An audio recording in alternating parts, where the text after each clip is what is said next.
जय हिंद। स्वागत है आप सभी का हमारे इस यूट्यूब चैनल पर। और आज हम क्लास 9 आंसर की करने वाले हैं। तो जितने भी हमारे प्यारे बच्चे हैं, जल्दी से आप लोग आंसर की मिलाइए और बताइए कि क्या रहा आप लोग का फाइनल स्कोर। वैसे क्वेश्चन काफ़ी अच्छा पूछा गया था, जो भी बताया गया क्वेश्चन आया है।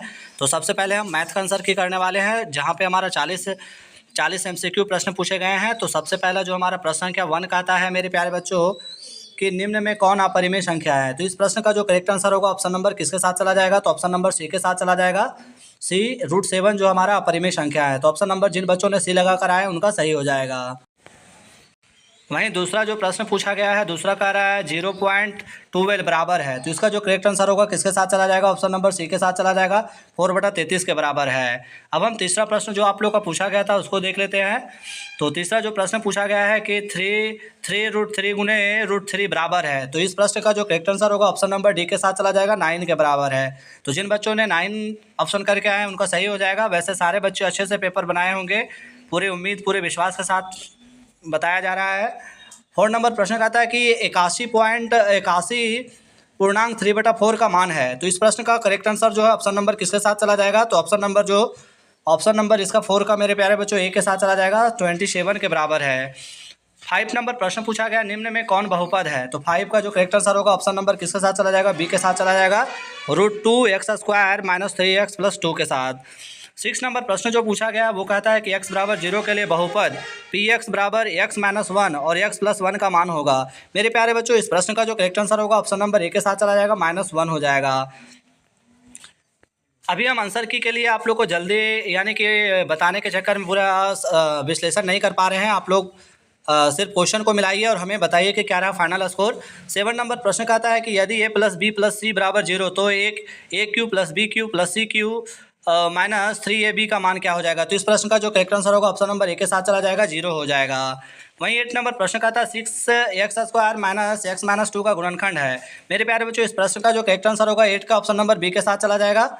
अगला जो प्रश्न है 9 नंबर प्रश्न आप लोग का पूछा गया है कि बिंदु -3, 4 किस पाद में स्थित होगा। तो इसका जो करेक्ट आंसर होगा 9 का, ऑप्शन नंबर बी के साथ चला जाएगा। किसके साथ चला जाएगा, तो ऑप्शन नंबर बी के साथ चला जाएगा, द्वितीय हो जाएगा।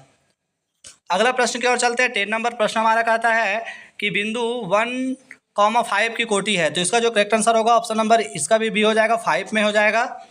अगला प्रश्न कहता है 11 नंबर के निम्न में कौन रैखिक समीकरण है। तो रैखिक समीकरण यहाँ पे ऑप्शन सी जो हमारा वो रैखिक समीकरण है। 12 नंबर प्रश्न कहता है, हमारा पूछा गया है कि समीकरण y - 2 = 0 की तुलना ax + by + c = 0 से करने पर a, b एवं c के मान होंगे। तो इसका जो करेक्ट आंसर होगा, 12 का जो करेक्ट आंसर होगा मेरे प्यारे बच्चों, ऑप्शन नंबर ए के साथ चला जाएगा। आप लोग इसे जिन बच्चों ने ए लगा कर आए उनका सही हो जाएगा। और जल्दी से मिलाइए और बताइए कि क्या रहा आप लोग का फाइनल स्कोर। 13 का जो हमारा 13 नंबर प्रश्न कहता है कि समीकरण 2x + 3y = 12 का हल है। तो इसका जो करेक्ट आंसर होगा सी के साथ चला जाएगा, 4,0 के साथ चला जाएगा। 14 नंबर प्रश्न जो हमारा है, इसका करेक्ट आंसर क्या हो जाएगा मेरे प्यारे बच्चों, तो इसका correct answer option number C के साथ चला जाएगा, 7 के साथ चला जाएगा। वहीं 50 नंबर प्रश्न कह रहा है कि एक बिंदु की विमाओं की संख्या है। तो एक बिंदु में विमाओं की संख्या 0 होती है, जो कि ऑप्शन नंबर ए के साथ चला जाएगा। 60 नंबर प्रश्न कहता है 85 का संपूरक कोण होगा। संपूरक कोण कितना हम लोग बताए थे आप लोग को, तो संपूरक बताए थे 180 डिग्री का बताए थे। तो आप लोग 85 उसमें माइनस करेंगे तो कितना हो जाएगा मेरे प्यारे बच्चों। इसका जो 16 नंबर का करेक्ट आंसर है डी के साथ चला जाएगा, 95 हो जाएगा। वहीं अगला जो प्रश्न है हमारा, अगला प्रश्न कहता है 17 नंबर प्रश्न कहता है यदि आकृति में पी क्यू समांतर BC तो x का मान होगा। तो x का मान क्या हो जाएगा, 17 का जो हमारा करेक्ट आंसर होगा, ऑप्शन नंबर सी के साथ चला जाएगा, 68 डिग्री हो जाएगा। 18 नंबर प्रश्न पूछा गया है त्रिभुज PQR में कोण Q = कोण R तथा PQ = 13 सेंटीमीटर, QR = 15 सेंटीमीटर है, तब PR की लंबाई है। तो PR की लंबाई क्या हो जाएगा मेरे प्यारे बच्चों, हो जाएगा 13 सेंटीमीटर हो जाएगा। अगला प्रश्न है हमारा, अगला जो प्रश्न पूछा गया है 19 नंबर प्रश्न पूछा गया है त्रिभुज ABC में AC = CB और कोण A = 50 डिग्री है, तब कोण C बराबर है। तो कोण जो C हमारा हो जाएगा वो क्या हो जाएगा मेरे प्यारे बच्चों, कोण C हमारा हो जाएगा 80 डिग्री हो जाएगा, ऑप्शन नंबर सी के साथ चला जाएगा।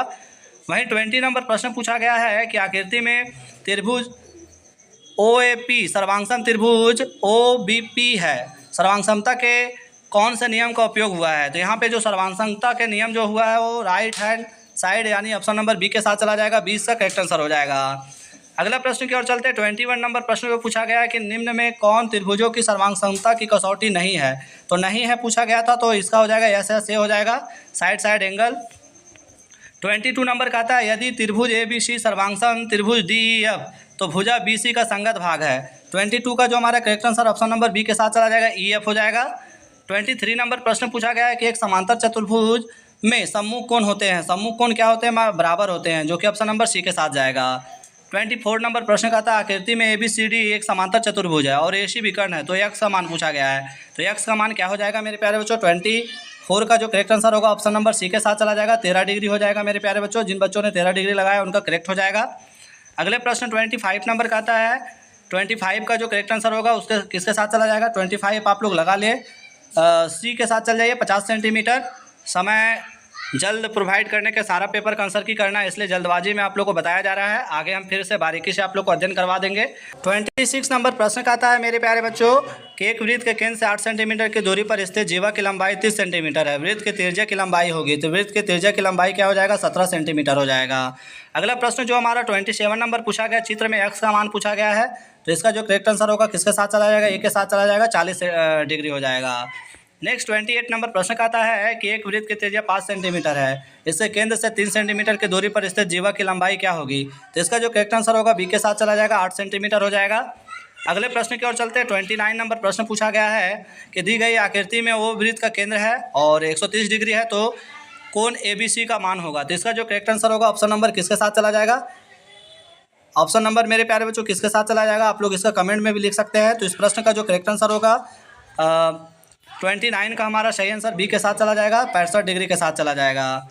अगला जो प्रश्न है हमारा 30 नंबर यानी 30 नंबर प्रश्न का था 2 सेंटीमीटर भुजा वाले समबाहु त्रिभुज का क्षेत्रफल होता है, तो इसका जो करेक्ट आंसर होगा ए के साथ चला जाएगा, √3 सेंटीमीटर स्क्वायर। 31 नंबर प्रश्न है हमारा 5 सेंटीमीटर 12 सेंटीमीटर और 13 सेंटीमीटर भुजा वाले त्रिभुज का क्षेत्रफल होगा, तो इसका करेक्ट आंसर किसके साथ चला जाएगा? ऑप्शन नंबर सी के साथ चला जाएगा, 30 सेंटीमीटर स्क्वायर हो जाएगा। अगला प्रश्न है 32 नंबर का था 8 त्रिज्या वाले अर्धगोले का कुल पृष्ठ क्षेत्रफल होगा, तो इसका जो करेक्ट आंसर होगा बी के साथ चला जाएगा, 3 पाई r स्क्वायर होता है। 33 नंबर प्रश्न का आता है कि यदि एक शंकु का व्यास 14 सेंटीमीटर है और तिरछी ऊंचाई 10 सेंटीमीटर है, तो वक्र पृष्ठ क्षेत्रफल होगा, तो वक्र पृष्ठ क्षेत्रफल इसका जो हो जाएगा 220 सेंटीमीटर स्क्वायर हो जाएगा। 34 नंबर प्रश्न का था यदि किसी गोले की त्रिज्या दोगुनी हो जाए तो उसका आयतन कितना गुना हो जाएगा? तो उसका आयतन कितना गुना हो जाएगा? तो 8 गुना हो जाएगा, ऑप्शन नंबर सी के साथ चला जाएगा। 35 नंबर कहता है कि एक अर्धगोला गुब्बारे में हवा भरने पर उसकी त्रिज्या 6 सेंटीमीटर से 12 सेंटीमीटर हो जाती है। दोनों स्थितियों में गुब्बारे के पृष्ठ क्षेत्रफल का अनुपात है, तो 35 का करेक्ट आंसर डी के साथ चला जाएगा, 1:4 के साथ चला जाएगा। अगला जो प्रश्न हमारा 36 आता है कि वर्ग अंतराल 140 और 150 का वर्ग चिन्ह होगा, कितना होगा? तो 145 हो जाएगा। वहीं 37 नंबर का आता है कि दंड आरेख में दंडों के निर्माण में निम्न में किसका महत्व होता है? तो आप सभी को बताया गया था कि इसमें किसका महत्व होता है, तो दो दंडों की लंबाई का महत्व होता है। अगला प्रश्न 38 नंबर पूछा गया है आयत चित्र खींचने के लिए वर्ग अंतराल को कैसा होना चाहिए? तो कैसा होना चाहिए? अतिव्यापी होना चाहिए, ऑप्शन नंबर बी के साथ चला जाएगा। 39 नंबर का था आयत चित्र में आयतों की चौड़ाई क्या दर्शाती है? तो ये दर्शाती है वर्ग अंतराल को दर्शाती है। और आखिरी जो आप लोग का प्रश्न पूछा गया बारंबारता बहुभुज बनाने के लिए आयत चित्र के किस बिंदु को मिलाया जाता है मेरे प्यारे बच्चों? तो वो मिलाया जाता है आयतों के ऊपरी मध्य बिंदु को। तो 40 जो MCQ प्रश्न पूछे गए थे उनका आंसर क्या आप लोग को बता दिया गया है। आप लोग मिलाइए और हमें बताइए क्या रहा फाइनल स्कोर। और वीडियो अच्छा लगा तो लाइक सब्सक्राइब शेयर करना ना भूलें। बहुत जल्दी आप लोग को साइंस का जो पेपर हुआ है इंग्लिश और हिंदी का भी दिया जाएगा।